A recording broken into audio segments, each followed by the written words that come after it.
Dua kapal kargo bersandar di pelabuhan Ashdod dan Haifa, Israel dalam 24 jam terakhir.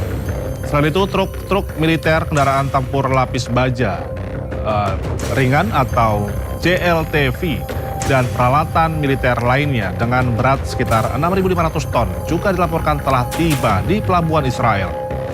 Sementara beberapa pesawat kargo dengan membawa ribuan amunisi untuk perang udara dan darat juga telah tiba di Bandara Tel Aviv.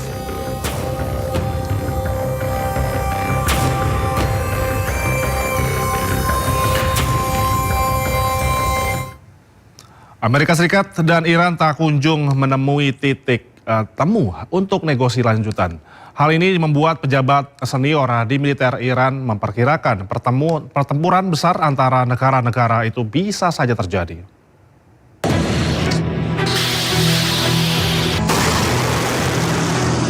Amerika Serikat dan Iran tidak kunjung menemukan titik temu untuk negosiasi lanjutan.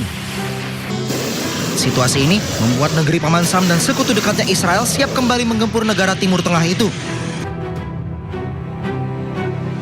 Pejabat senior di militer Iran, Muhammad Jafar Asadi memperkirakan pertempuran besar antara negara-negara itu bisa saja terjadi.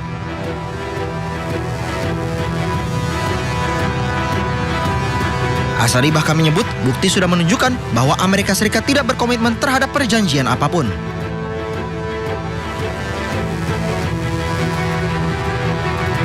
Sebelumnya Amerika Serikat dan Iran sempat menggelar perundingan damai di Islamabad, Pakistan pada pekan kedua April.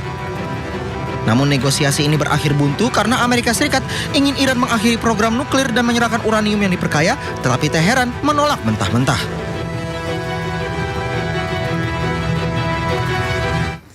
Pejuang Hizbullah juga melakukan serangan menggunakan drone ke pasukan Zionis Israel. Serangan ini terus dilakukan oleh pejuang Hizbullah di Plalat, Lebanon Selatan untuk mengusir pasukan Zionis Israel. Serangan ini menargetkan pasukan Zionis Israel yang mencoba memasuki dan menduduki Lebanon Selatan. Pada serangan ini belum diketahui berapa korban jiwa yang dialami oleh Zionis Israel.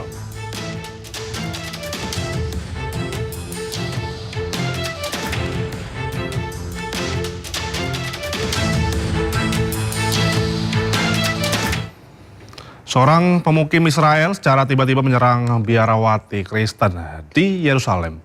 Insiden ini terjadi di wilayah dengan sensitivitas agama dan politik yang tinggi.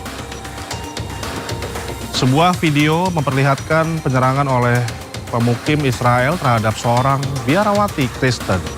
Pelaku tiba-tiba mendorong korban hingga tersungkur. Bahkan pelaku tega menendang korban yang sudah terjatuh. Warga sekitar tampak langsung mendatangi korban. Insiden ini memicu kekhawatiran atas perlindungan terhadap tokoh keagamaan di kawasan tersebut.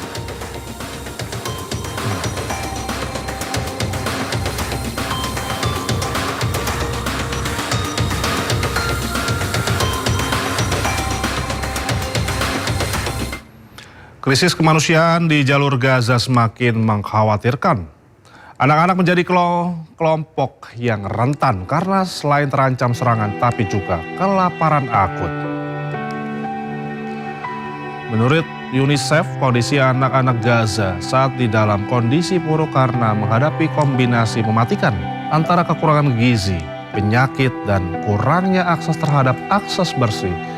Lembaga Pangan Dunia WFP juga memperingatkan potensi kelaparan massal yang semakin nyata.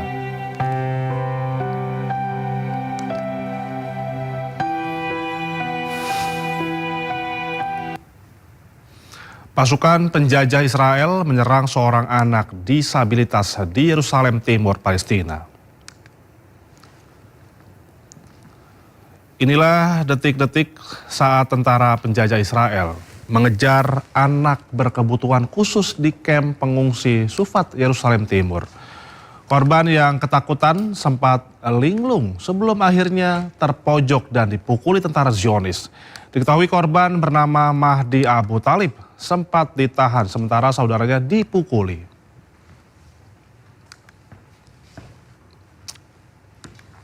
Sementara itu Bengkelas, sebuah rumah di Grogol, Petamburan, Jakarta Barat ludes terbakar. Diduga kebakaran akibat korsleting listrik di Bengkelas.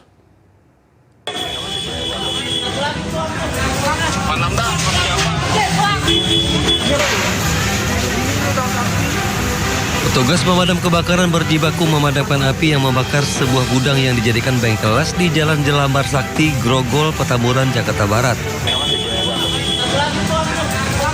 Api yang terus membesar merambat ke sebuah rumah warga yang berada di sebelahnya. Api padam setelah 13 unit damkar dan 65 personel dikerahkan ke lokasi. Menurut kesaksian warga, api pertama kali muncul dari korsleting listrik di sebuah gudang Bengkelas. Tidak ada korban luka ataupun jiwa dalam peristiwa ini. Kerugian materi ditaksir mencapai ratusan juta rupiah. Dari Jakarta, Miftahul Gani, Ainis melaporkan. Seorang wanita Parubaya ditemukan tewas di area taman apartemen Duri Kosambi, Cengkareng, Jakarta Barat. Korban diduga terjun dari ketinggian lantai 36 gedung apartemen.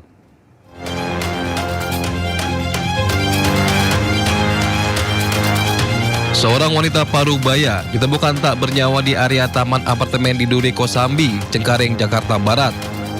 Korban diduga jatuh dari lantai 36 gedung apartemen. Petugas juga menemukan dahan pohon yang patah akibat tertimpa tubuh korban. Aparat kepolisian bersama tim identifikasi langsung melakukan olah TKP di lokasi. Dengar kayak benda jatuh dari atas ke bawah. Kayak bunyi kedengar kedebuk kayak. Pas saya lihat, udah security dan pada jebel udah pada kumpul di bawah di tempat kejadian sama polisi. Itu yang meninggal siapa sih, Pak? Saya kurang tahu, yang tahu sih istri saya. Dengar-dengar sih Bu Airin. Guna kepentingan otopsi, jasad korban dievakuasi ke Rumah Sakit Polri Jakarta. Kasus ini masih ditangani Polsek Cengkareng. Dari Jakarta, Miftahul Gani, iNews melaporkan. Diduga kiai mencabuli santriwati, ribuan warga geruduk ponpes di Pati, Jawa Tengah. Diperkirakan korban kebejatan sang kiai mencapai lebih dari 50 santriwati.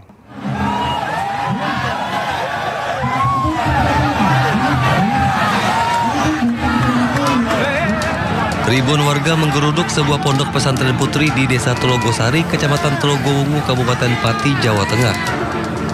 Aksi ini lantaran seorang kiai di pondok tersebut diduga mencabuli santriwatinya.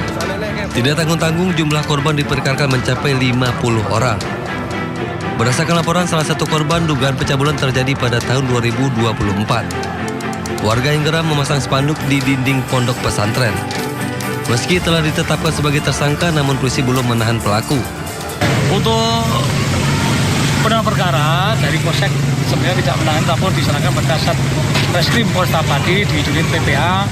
Namun informasi yang kita dapat bahwa kasus ini tahap penetapan tersangka, kemudian untuk menunggu proses lebih lanjut. Hingga kini pihak kepolisian masih mendalami kasus dugaan pencabulan tersebut. Warga mengaku resah dan berharap polisi mengusut tuntas kasus ini.